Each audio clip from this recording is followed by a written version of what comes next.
Selamat hari Senin, Happy Monday teman-teman, apa kabarnya?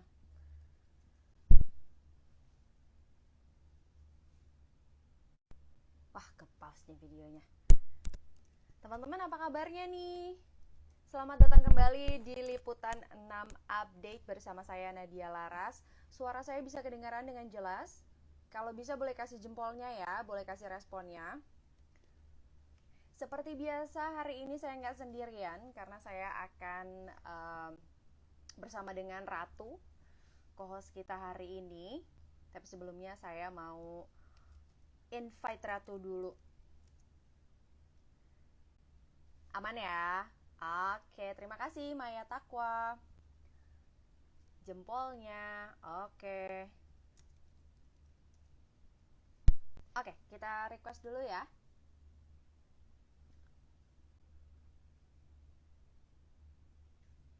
Teman-teman gimana nih hari-harinya di rumah? Masih semangat kan ya WFH? Ya dong, harus semangat. Udah ada yang ke mall belum? Boleh nih di-share ceritanya. Yang ke mall. Hai Ratu. Halo. Hai. Bisa dengar suara Halo dengan Nadia. jelas kan? Kedengaran ya suaranya? Aman, jelas, mantap. Tuh ini lagi WFH ya tuh ya? Iya nih, kayak udah 2 bulan gak keluar rumah. Sampai bosen. Sama banget. Tadi Ya aku lagi salah. nanya-nanya sama sahabat liputan6.com, ada yang udah nyoba ke mall belum nih, ya kan? Pakai aplikasi Peduli Lindungi dan juga hasil vaksin atau apa namanya? Kalau kita biasa sebut sih kartu vaksin ya. Sertifikat vaksin. Ternyata belum ada yang balas. Kalau Ratu udah pernah ke mall belum tuh? Setelah diizinkan lagi. Belum nih belum sama sekali, nggak berani. Gimana ya, habis udah vaksin pun juga nggak berani gitu. Exactly, aku pikir kayak ya udahlah selama masih bisa online kita belanja online aja gitu ya tuh ya.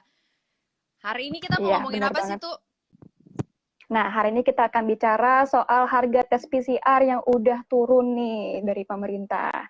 Dan juga ya apakah ini akan efektif ya untuk orang-orang dengan tes PCR turun? Oke, kalau gitu coba kita undang dulu ya. Hari ini kita kedatangan panelis kita dari Kanal Health, ya ini Kak Adit Eka Prawira. Nah, Kak Adit ini tuh paling oke banget kalau ngomongin soal health, karena emang dia tahu segalanya tentang health. Ya biasalah, reporter health mah gitu. Biasalah itu ya. Nanti kita bakal ngobrol banyak nih, soalnya Kak Adit ini informatif banget teman-teman. Jadi kalau ada yang punya pertanyaan seputar tema kita hari ini, langsung aja di drop di kolom komentar gitu. Kak Aditnya mana ya tuh ya? Coba kita cek dulu.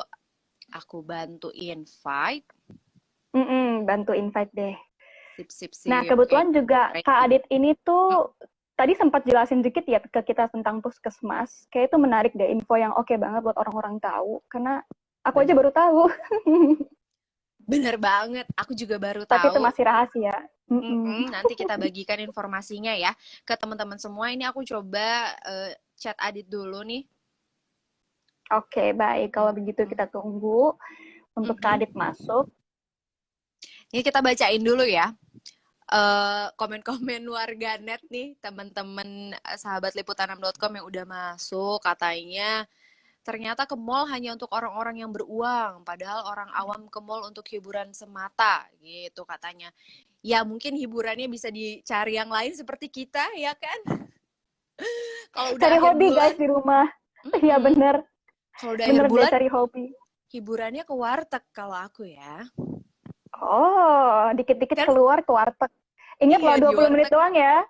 Bener banget. Nah, ini dia Kak Adit nih. Udah bergabung bersama kita di sini. Oke, mana tuh Kak Adit? Siap. Hai, halo Kak Adit. Hai semuanya. Kedengeran nggak suaraku? Kedengeran nggak? Kedengeran kok, jelas banget, aman. Bagus tuh headsetnya tuh.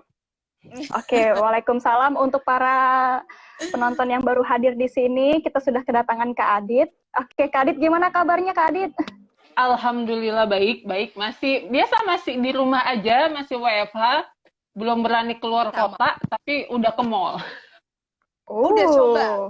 Gimana? Udah. Jadi Sabtu kemarin itu untuk pertama kalinya ke mall setelah berapa bulan nggak nge-mall ya. Cuman memang ada keperluan kenapa harus sampai akhirnya ke mall. Waktu itu ke Pondok Indah Mall, memang ada pemeriksaan, tapi nggak sesulit yang orang bayangkan sih. Memang kalau kita udah punya Peduli Lindungi, ya udah tinggal scan aja barcode yang ada di pintu masuk sebagai tanda bahwa kita check-in. Di situ juga kelihatan sudah kita pengunjung keberapa untuk hari itu. Karena kan untuk sementara kan belum bisa sampai 50% jumlah pengunjung biasanya kan untuk masuk hanya beberapa persen aja gitu. Ya cukup dengan adanya itu, kalau dari aku pribadi aku merasa aman. Aman dalam arti secara nggak langsung tuh aku berpikiran bahwa oh yang masuk mall kali ini udah divaksin semua.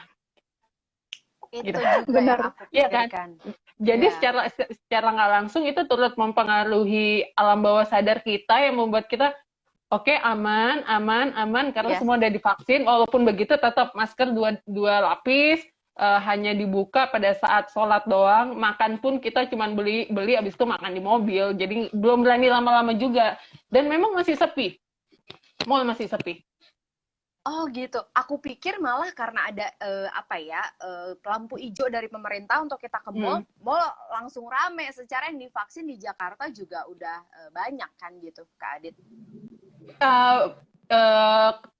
Tenan-tenannya juga masih sedikit sekali yang buka. Untuk tenan makanan juga hanya beberapa yang sifatnya kayak yang ayam-ayam potong itu yang bisa dibawa pulang atau yang bisa sambil makan di jalan. Tapi kalau untuk makan besar sih yang aku lihat belum semuanya buka dan memang masih sepi banget sih.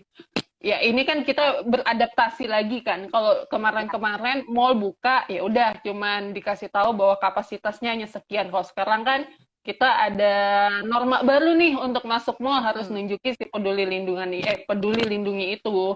Dan sejujurnya kalau kita udah vaksin, kita udah punya sertifikat vaksin di Peduli Lindungi itu membuat kita merasa lebih aman nggak sih? Karena secara langsung kayak aku bilang tadi, kita tahu bahwa yang masuk mall itu orang-orang udah vaksin atau setidaknya kalaupun mereka mungkin belum bisa divaksinasi entah masalah kesehatan atau mereka baru sembuh dari COVID, kan mereka harus tes PCR atau tes antigen kan. Itu pun membuat aku juga lebih, oh ya mereka sehat semua. Jadi kayak nggak ada ketakutan berarti sih. Nah, ngomong-ngomong soal tes PCR itu, hari ini kita ngomongin soal itu tuh. Kan dari pemerintah harganya turun, Kak Adit. Nah, kalau menurut Kak Adit nih, usulan seperti ini tuh gimana sih tanggapannya? Kalau menurut aku sih, harga 400, ya Pak Jokowi bilang kan kalau bisa diturunkan menjadi harga 450 sampai 550 ribu kan. Ya aku bilang sih ya nggak apa-apa juga. Untuk saat ini, kalau untuk pihak swasta kan memang nggak bisa gratis kayak yang kata orang, oh di New Delhi bisa sampai murah segala macam. Perlu digarisbawahi bahwa yang murah itu bukan di India keseluruhan ya, karena yang aku tahu kemarin ada yang nge-tweet juga di Twitter bahwa itu nggak di seluruh India gratis, nggak di seluruh India juga harganya murah. Yang memang harganya murah itu hanya di New Delhi. Kalau untuk di India keseluruhan, ada yang masih di atas itu pun masih ada, bahkan ada juga yang sampai 700 ribu. Kalau berdasarkan apa yang orang ini tweet ya, ada satu akun yang nge-tweet bahwa di India itu masih ada kok yang harganya 700 ribu, 900 ribu dengan hasil yang keluar 3/4 hari kerja. Kurang lebih seperti itu yang juga aku ya? baca. Iya, makanya untuk itu kita jangan langsung oh di sana murah, di Indonesia apa-apa dibisnisin. Ya mohon maaf, bukan maksud ingin membisnisin. Kalau pihak swasta kan otomatis udah ada punya perhitungan dong. Sementara untuk membangun usaha itu kan juga nggak murah. Untuk bikin lab pemeriksaan spesimen kan juga butuh uang yang nggak sedikit dong. Belum lagi untuk alatnya segala macam. Belum lagi ada tenaga kesehatan yang masa ya kita nyolok-nyolok sendiri kan nggak mungkin kan. Ada tenaga kesehatan yang bertugas mengambil sampel dan ada juga tenaga kesehatan yang bertugas untuk mengecek sampel itu. Tenaga kesehatan ini kan juga butuh perlindungan berupa hazmat atau APD. APD kan juga nggak gratis, itu kan juga ada uang yang dikeluarkan. Jadi kalau menurut aku harga ratusan itu mahal murahnya tergantung, balik lagi, karena memang di Indonesia ada kok yang gratis gitu, ada yang gratis di mana di puskesmas. Nah, Tahu apa enggak betul. nih infonya? Nah, Jangan-jangan itu nggak dia. tahu gitu. Di puskesmas, kalau mau gratis, udah puskesmas. Lagian gini, kita kan swab, kalau misalnya nggak ada kepentingan apa-apa, atau kita tidak mengalami kontak erat sama pasien COVID, kita kan nggak perlu di swab, ya kan? Baik itu swab antigen maupun swab PCR. Swab dilakukan ketika misal kita ada keperluan yang memang untuk terbang, untuk keluar kota, atau memang untuk kebutuhan kerja. Kayak kita wartawan kan kadang suka mau wawancara narsum apa, si narsum meminta kita untuk swab PCR. Ya udah, itu tidak mungkin dilakukan di puskesmas karena puskesmas hanya menerima bagian dari kontak tracing gitu. Yang di testing adalah bagian dari kontak tracing pasien COVID. Kalau untuk kita yang tiba-tiba datang pengen di swab, yang nggak bisa di puskesmas, kita harus ke pihak swasta gitu kan. Untuk kita yang pekerja kan kalau ke swasta ya kan bisa di reimburse, bukan sih? Jadi menurutku Bener banget. Jadi iya kan? buat pihak-pihak yang kemudian menyalahkan pemerintah, di India murah, di sini kok mahalin, dibisnisin, itu sebenarnya mungkin belum teredukasi atau belum terinfo bahwa ada yang gratis dan Iya, disediakan. Intinya mereka tuh masih suuzon sih sebenarnya sama negara sendiri. sebenarnya ya kita gini, kita juga nggak bisa menyalahkan mereka untuk suuzon karena kita lihat dari awal pandemi sampai sekarang udah berapa kali sih kita dikhianati sebagai warga, sebagai masyarakat, kan kita sering kali dikhianati sama orang-orang kita percaya, orang-orang tertinggi yang kita percaya, dari korupsi inilah, itulah, segala macam, sampai akhirnya membuat kita menjadi suuzon untuk masalah-masalah yang agak sensitif sebenarnya. Tapi balik lagi, kalau untuk harga, kita ini kan nggak tiap minggu loh swab PCR, nggak tiap bulan juga swab PCR. Kalau misalnya teman-teman liputan6.com yang memang punya kontak erat sama pasien COVID, teman-teman bisa kok datang ke puskesmas dan mengatakan bahwa, "Sus, dok, saya ingin di swab karena saya habis kontak erat sama pasien COVID," gitu. Dan pada saat misalnya, ini berdasarkan pengalaman aku ya, pada saat aku kena COVID di Februari 2021 kemarin, hal yang pertama aku lakukan adalah aku lapor ke puskesmas, gitu. Jangan sampai sudah 1,5 tahun nih ngomongin COVID mulu, udah yang ibaratnya udah khatam nih soal percovidan. Jangan sampai hal seperti itu malah terlewatkan ketika aku kena. Jadi, oke, begitu aku kena, pokoknya aku harus lapor ke puskesmas. Puskesmas benar-benar responsif. Responsif dalam arti mereka akan bertanya, keluarganya udah di swab semua belum, Pak? Kontak eratnya udah di swab juga nggak? Perlu kita bantu swab nggak, gitu kan? Karena itu bagian dari tracing-nya mereka, gitu. Kalau pada saat itu kebetulan aku, mamaku dan papaku memang kita udah swab duluan di swasta, di Cilandak kita udah swab di situ. Kita cuma bilang, alhamdulillah semua keluarga udah di swab, sus, jadi nggak perlu lagi untuk di swab di puskesmas. Oh ya udah, nggak apa-apa. Nah, kalau misalnya nanti sudah 14 hari, Mas sama keluarga mau kita swab atau swab di luar, gitu kan? Oh, kalau itu lihat nanti aja ya, sus, gimana ke depannya. Sampai pada akhirnya aku kan diminta dirujuk ke Wisma Atlet. Ketika aku pun minta dirujuk ke Wisma Atlet, aku minta bantuan puskesmas juga. Nggak serta-merta, bukan berarti ketika aku wartawan bisa seenak udah, kalau gue wartawan nih bisa ke Wisma Atlet seenak jidat, nggak bisa juga. Tapi Kadit, kalau misalkan soal usulan ini tuh menurut Kadit terlambat nggak sih? Tapi usulan sebenarnya sih nggak ada kata terlambat ya tuh, karena kan ini kan virus ibaratnya kan barang baru untuk kita. Kita belum tahu nih harus berbuatnya seperti apa, apalagi pada saat di awal-awal kayak seperti aku bilang, kita itu apa-apa masih impor dari luar. Gitu. Segala sesuatu hampir 90%, ini aku mengutip omongannya Prof. Amin dari Lembaga Laboratorium Eijkman, bahwa hampir 90% di kita, alat pemeriksaan, reagen, segala macam adalah impor. Jadi kalau menurutku, yang namanya bisnis kan udah pasti ada perhitungan lah segala macam sampai akhirnya mereka memantapkan untuk harga 900.000, untuk harga 700.000 itu kan pasti udah dipikirkan matang-matang. Atau mungkin juga sebenarnya 900.000, 700.000 yang kita anggap mahal, mungkin bagi mereka yang punya bisnis itu tuh udah yang paling udah ditekan banget gitu kan. Untuk keuntungan, gue paling keuntungannya sekian ribu lah untuk satu kali pemeriksaan segala macam, kita nggak tahu. Tapi perlu dipahami juga bahwa ketika Kemenkes menetapkan harga di 900.000 pada saat itu, atau 800 sekian lah untuk pemeriksaan 2 kali 24 jam, ada kok beberapa laboratorium swasta yang sudah menekan banget sampai di harga 600.000. Murah ya sebenarnya segitu. Iya. Karena mereka untungnya sedikit. Kalau misalkan kita perhitungkan dari harga barangnya aja udah masuk ke Indonesia berapa? Kan pajak barangnya tinggi ya kalau nggak salah tuh. Iya.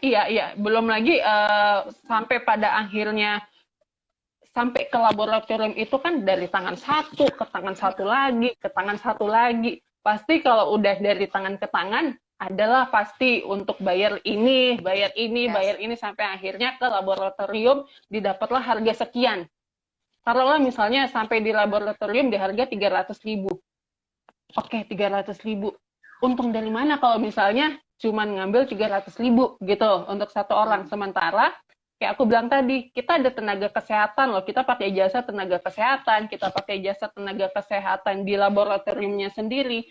Masa iya mereka nggak dibayar? Kan nggak juga kan, gitu. Jadi kalau Prof. Amin sih bilangnya, tidak mungkin hal-hal kayak tenaga kesehatan dikurangi, tenaga kesehatan yang ngambil sampel atau yang di laboratorium dikurangi, nggak bisa. Yang paling bisa kita tekankan saat ini adalah mengambil keuntungan yang sangat sedikit, tanpa mengurangi hal-hal yang menjadi keamanan baik untuk tenaga kesehatan maupun untuk kita yang sampelnya diambil gitu. Tapi sekali lagi aku tekankan bahwa ada kok yang gratis gitu, puskesmas. Asalkan kita mau terbuka sama status kita gitu. Jangan sampai ketika kita positif COVID, kita malah menutup-nutupinya, malah kita nggak melapor ke puskesmas. Bagaimana puskesmas mau tracing, gimana puskesmas mau testing, kalau misalnya kitanya tertutup. Gitu. Dengan kita terbuka, mereka akan bantu kok. Mereka akan bantu, dan itu gratis gitu. Kak Dina, tapi ada yang mau aku tanyakan. Ini kan kalau kita berbicara mengenai layanan kesehatan di kota-kota besar, ya kita nggak usah bingung lah ya, di Jakarta puskesmas banyak banget gitu, setiap kelurahan punya puskesmasnya sendiri. Tapi bagaimana kemudian dengan masyarakat di daerah-daerah terpencil yang jangankan ke puskesmasnya aja kadang nggak ada di desa mereka. Ini gimana nih? Belum lagi PCR-nya masih harus bayar. Nah, coba gimana Kak? Ada pandangan gimana tuh Kak? Sebenarnya kalau selama itu masih di puskesmas, mereka masih gratis. Yang menjadi kendala adalah di puskesmas ini seringkali lamanya waktu hasil keluar gitu. Kita pasien seringkali mengetahui hasilnya positif, apakah kita positif atau negatif itu adalah beberapa hari kemudian. Yang sebenarnya kalau di laboratorium sendiri hasilnya itu sudah bisa keluar bahkan tidak lebih dari 24 jam. Tapi kan balik lagi, Indonesia ini kan seringkali terkendala sama transportasi, sama ketersediaan laboratorium.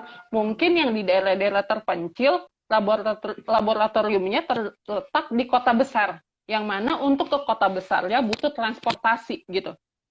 Transportasi ini yang pada akhirnya membuat sampel menjadi lama untuk diperiksa, karena untuk nyampainya aja mungkin butuh waktu, untuk balik lagi ke puskesmasnya juga butuh waktu. Jadi memang kalau untuk di Indonesia, kendala saat ini terutama untuk yang di daerah pedalaman adalah transportasi kita yang tidak mendukung untuk proses si sampel dari puskesmas ke laboratorium nyampe dengan cepat. Itu yang saat ini masih menjadi kendala.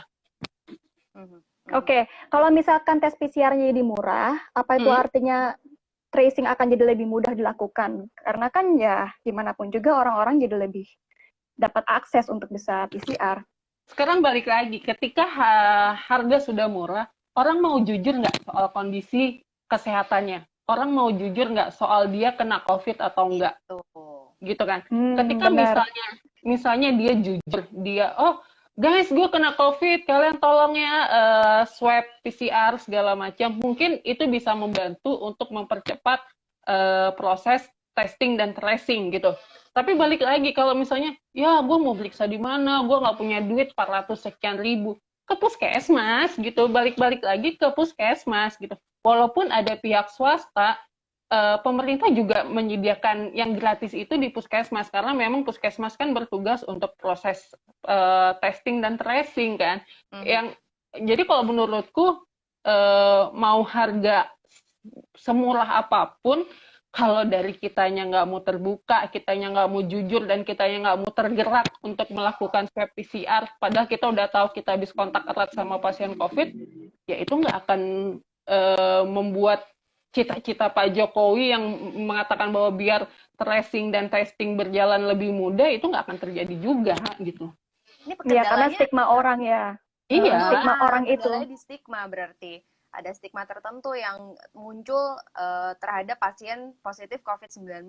Ini akar masalahnya dari mana sih Kak Adit sampai bisa gitu loh. Bahkan aku ngelihat, mungkin Kak Adit dan Ratu juga ngelihat belum lama ini di media sosial ada satu keluarga yang lagi isoman gitu, diusir sama tetangganya sendiri, dianggap wabah gitu. Kesannya wabah. Ini Nah, itu juga yang bikin orang jadi nggak mau tes gitu kan. Karena kalau tes terus positif, ya sudah, wassalam deh.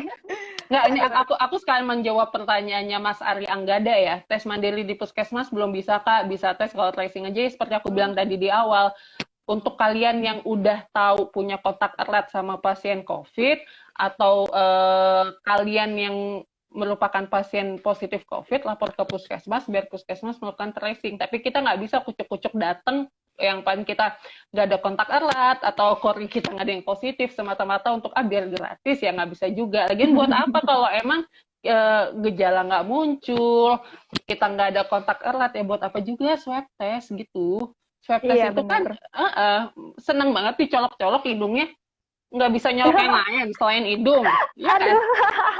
Aku senengnya nyolok ATM. Ambil gitu. duit tuh enak tuh. Bener. Kalau colok hidung nggak ada di rumah. Silakan. Nah, benar. Kak Adit, kalau gitu tadi terjawab ya pertanyaannya, kenapa tes PCR itu ada yang cepat sama ada yang lamban. Karena kan ada yang dalam 1 hari udah keluar, ada juga kalau dari puskesmas bisa beberapa hari. Sedangkan Pak Jokowi itu minta bahwa hasil tes PCR ini bisa keluar dalam waktu 1 kali 24 jam gitu. Ya kalau kita di swasta, jangankan 1 kali 24 jam. Nggak sampai 24 jam juga udah keluar, gitu loh. Jadi sebenarnya himbauan Jokowi ini untuk siapa untuk melakukan tes ini dengan cepat? Anggaplah ini untuk puskesmas kali ya, biar 1 kali 24 jam ini bisa berjalan sesuai yang diharapkan sama Pak Jokowi. Tapi ya balik lagi, nggak bisa dipukul rata, semua daerah harus 1 kali 24 jam. Karena lagi-lagi kan kita terkendala sama transportasi untuk bisa sampai ke laboratorium itu. Belum lagi kalau laboratoriumnya jauh. Ada kalanya puskesmas, yaudah deh tunggu banyak dulu baru dibawa ke laboratorium. Sementara di Indonesia tuh laboratorium dari Sabang sampai Merauke itu jumlahnya udah ratusan loh, lebih dari 700. Ada nggak kemungkinan bahwa mereka gara-gara kelamaan nih buat ditaruh ke laboratorium keburu sembuh orangnya? Ada, terus baru keluar dia positif. Ya sebenarnya kan begini loh tuh, ketika lo kena COVID, emang lo mau kemana sih? Lo mau nyebarin virus ke orang lain? Toh lo juga di rumah aja kan gitu. Lo nggak kemana-mana, lo di rumah aja selama 2 minggu. Ya ketika lo selesai, ya hasilnya keluar, ya udah lo udah selesai masa isolasi lo gitu. Jadi menurutku ketika kita sudah tahu bahwa kita habis kontak erat, kita mengalami gejala-gejala yang mengarah ke COVID, ya habis tracing atau habis testing sih memang sebaiknya kita di rumah aja, nggak usah kemana-mana dulu. Perlu kesadaran diri yang tinggi ya, Kak Adit. Iya. Dan mendisiplinkan diri itu yang kadang-kadang, tes gue belum keluar, gue belum tentu positif, jalan ke mall, jalan keluar sama temen, ya kan, gatel. Kalau kayak gitu namanya egois dong. Kan dia tahu dia lagi sakit. Lo kan banyak yang kayak gitu. Kita tuh masih egois soal kayak masih menganggap enteng pandemi ini. Makanya ketika ada orang bilang, Kapan pandemi ini berakhir? Yang ngomong adalah orang yang keluar-keluar nggak pakai masker. Yang ngomong, kapan sih pandemi kelar? Orang-orang yang nongkrong, nggak jaga jarak, yang disuruh cuci tangan ogah, disuruh pakai masker, menganggap, ngapain sih pakai masker, COVID itu nggak ada. Begitu kena ke dia dan keluarganya, ngomong loh, COVID itu nggak ada. Nyesek loh, nyesek ketika kita awalnya ngotot bahwa COVID ini nggak ada atau kena ke keluarga sendiri, itu nyeseknya luar biasa loh. Yes. Iya, terpukul banget sih. Tapi ngomongin soal nongkrong juga nih, kan harga tes PCR turun. Itu apakah akan mendorong orang-orang untuk mau keluar kota, jalan-jalan, mentang-mentang harga tes PCR turun? Nah, tapi di satu sisi juga itu memperbaiki ekonomi kita nggak sih? Aduh, karena kan orang ya. Kalau soal ekonomi, mohon maaf nih, untuk ekonomi diri sendiri aja kadang kita masih bingung gitu loh tuh. Tapi kalau ini ngomongin masalah ekonomi negara gitu, itu jangan diomongin ke saya agak-agak nggak bisa jawab gitu. Karena, ya kan. Sobat ekonomi can relate. Ya. Nah, yang penting gini, Tapi yang jelas gini, ketika misalnya kita punya keluarga di luar kota, yang entah sakit, entah meninggal, segala macam, yang memang butuh surat untuk swab PCR, ya ini sangat membantu sih, 450.000 sampai 550.000 ya. Siapa tahu ada kebijakan baru diturunin lagi, ya kan? Jadi balik lagi sebenarnya, kalau lo nggak ada keperluan apa-apa, pengen jalan-jalan ke Bali, segala macam, masa lo nggak bisa sih ngeluarin 400.000 doang? Lo pengen jalan-jalan, lo pengen hedon keluar kota. Sementara saat ini kan, lo tuh harusnya WFH. Lo tuh bukan disuruh jalan-jalan, lo disuruh WFH gitu kan. WFH kan artinya lo kerja dari rumah, bukan lo kerja dari villa. Kalau lo pengen jalan-jalan. Tapi kan rumah aku banyak, katanya. Di Bali ada, di Lombok ada. Ya terserah bebas. Berarti PCR-nya nggak usah minta gratis. Ya kan? Iya, artinya ya gini, pemerintah tuh udah berusaha semampu mereka untuk ini kemahalan, ya udah kita turunin. Kalaupun udah diturunin ternyata masih mahal juga, bisa kali ditahan dulu, nggak kemana-mana gitu loh, ya kan? Mau kemana sih gitu? Kok terkesan pandemi ini lama banget berakhirnya. Kita optimis dong, pandemi kelarnya sebentar lagi. Pandemi nggak sampai 2023 atau nggak sampai 2024 gitu kan. Ya siapa tahu di Al-Quran sendiri kan disebutkan bahwa wabah atau suatu peristiwa besar kayak gini kan terjadinya 2 tahun. Ya berdoa saja Maret 2022 kita sudah kelar, kita bisa jalan-jalan kan. Iya kan? Sih. Dengan kita taat cepat keluar jadinya ya. Iya, jadi ditantan aja. Dan vaksinasi kalau memang nanti begitu pandemi selesai, kalau udah vaksinasi full kan kemungkinan kita nggak harus swab PCR lagi kan, atau swab antigen gitu. Jadi menurutku apakah ini membantu masyarakat, tergantung dulu tujuannya apa tuh. Kalau untuk kita yang memang harus keluar kota karena untuk kebutuhan yang mendesak, bagiku ini udah sangat-sangat membantu. Tapi kalau masalah gue kan pengen jalan-jalan, ini tuh kemahalan, ya kalau lo rasa ini kemahalan, ya jangan jalan-jalan. Oke, kalau gitu gak usah ngomong self reward deh, bilang aja emang lo boros gitu.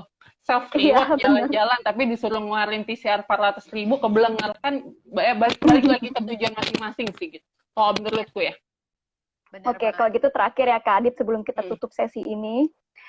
Menurut Kak Adit, dengan udah dituruninnya harga tes PCR ini, apakah ini akhir juga jadi himbauan atau peringatan bagi masyarakat untuk ingat loh, kayak tadi jangan keluar-keluar dulu gitu. Ya, meskipun udah murah. Sebenarnya tanpa adanya himbauan ini ya kita jangan keluar dulu lah gitu. Kalau memang udah ngerasa bosen, udah mandek banget, pengen deh keluar kota, ya udah.